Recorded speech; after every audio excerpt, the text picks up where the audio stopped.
It's funny because it's true. So I'm like, all right, we've been dating on and off and on and off and off and on for 2 years now, and apparently we're engaged, so I guess it's time to introduce her to my family.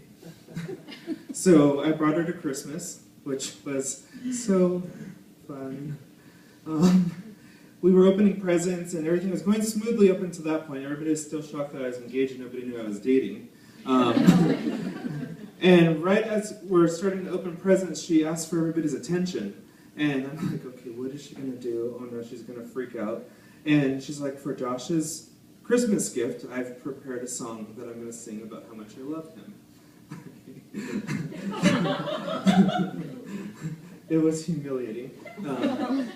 She's saying, I only have eyes for you. First in English, then in Spanish. Like, why are you singing in Spanish? I don't understand Spanish. I don't need a translation. I found out later that the other guy that she was dating at the time needed the Spanish translation, and she used the song for both of us. Yeah. Oh, but the breakups were fun. We had a lot of the breakups. Those were fun. One time, I broke up with her, and I was just like, you know what? It feels right to break up with you, and that's what I'm going to do. And she broke into my house, and she stole all of my left shoes and left like a little note on the wall saying, you said this breakup felt so right, and then you left me.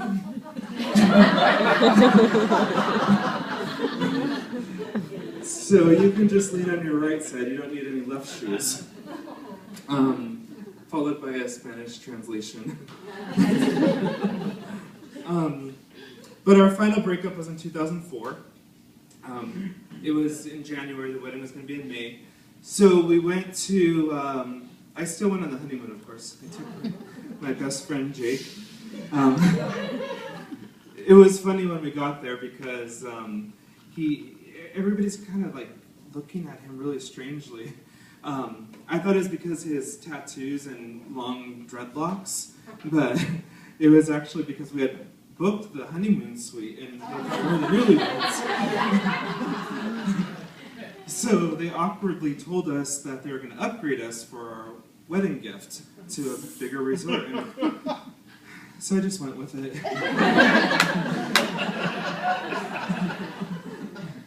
It was fun. But no, I'm back in the dating world, which is so fun. It's really not. Anybody who's dated recently. I think it might be a deterrence that I live with my grandmother.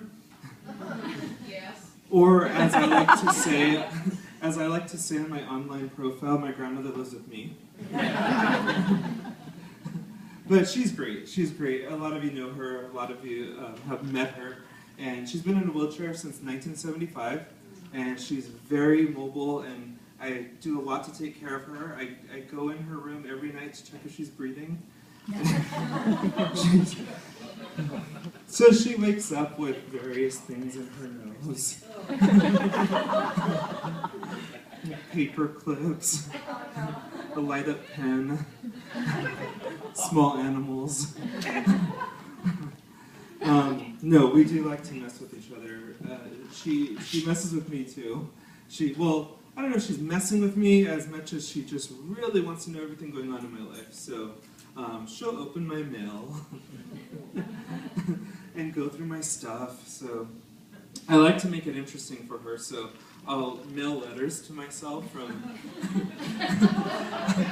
from ex-girlfriends claiming that I have a child I didn't know about. Or tons of applications to put your loved one in a nursing home.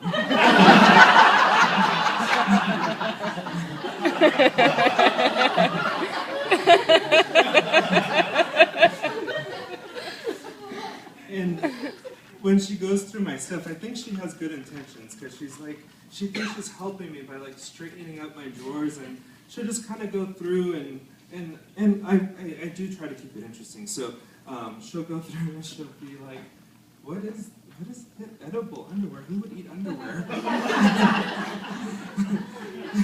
And another time just going through my drawers and finding, is this a pipe? He's took my pipe. I was looking for that. No, but my favorite game is try and convince Grandma that she's senile. She likes it too, really. I come home from work and I'm like, hey Grandma, where's Patches? She's like, Patches? Who's Patches? And I'm like, Patches, our cat. Grandma, did you forget about Patches again? She's like, we don't have a cat. I'm like, oh Grandma, did you take your medicine? I'm not on medication. Okay. I may have taken it a little too far when I went to the animal shelter and adopted a cat named Patches. Then photoshopped her into family pictures we had around the house. It's a little unclear when we got Patches to both of us now.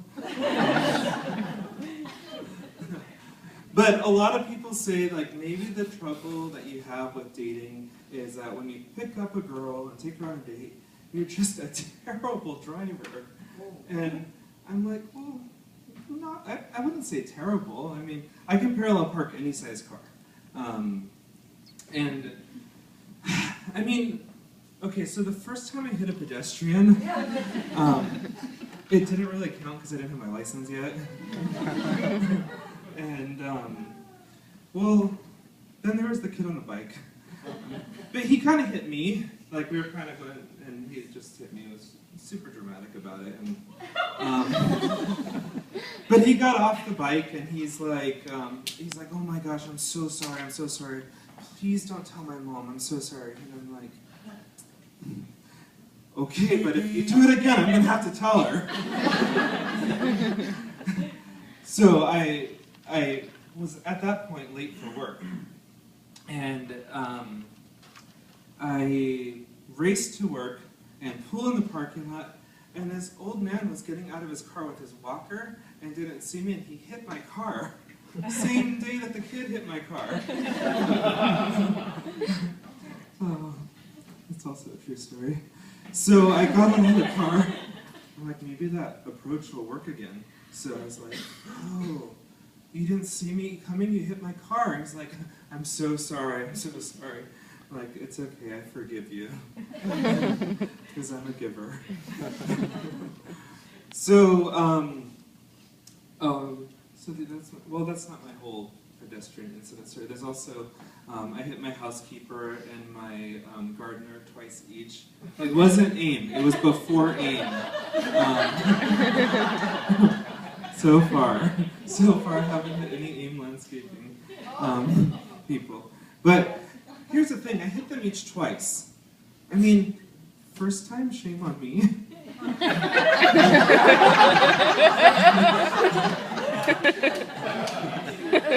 That second time.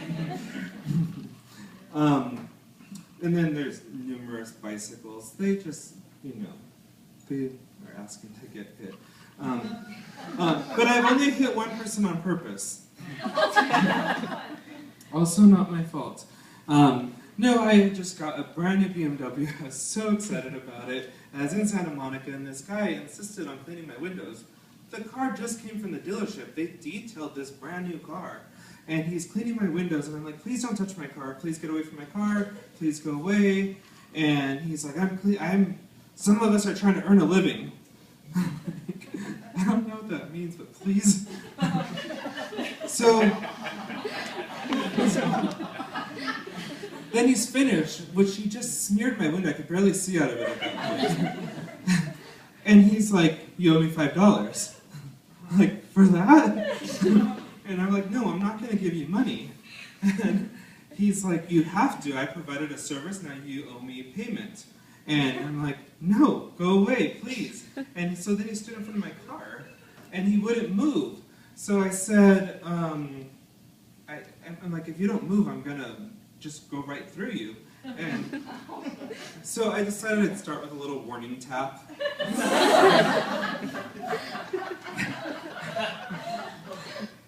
which he was super dramatic about. He fell on my hood and bounced on the top of my car and hit the trunk and rolled off onto the sidewalk. Like, I don't need that drama, you know? So, I was just like, you know, well, I'm pretty sure he's homeless and he kind of lives on the sidewalk, so in essence, I gave him a ride home.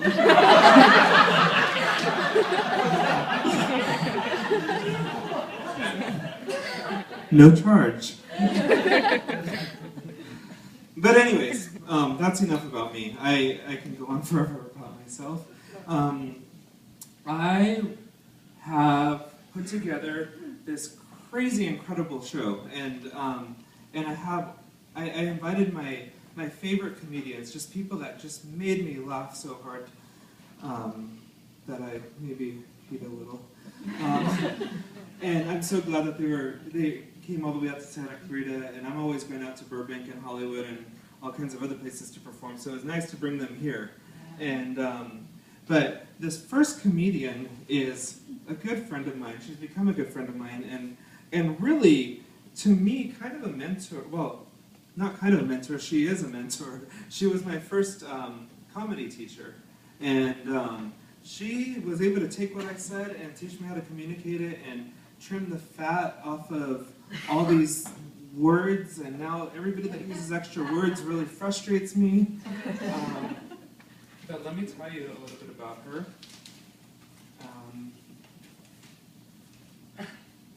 This is quite a list of things that just show us how privileged we are to have her. She began her comedy career in Houston. She's performed alongside of people like Brian Regan, George Lopez, Ron White, Wanda Sykes. She's performed for the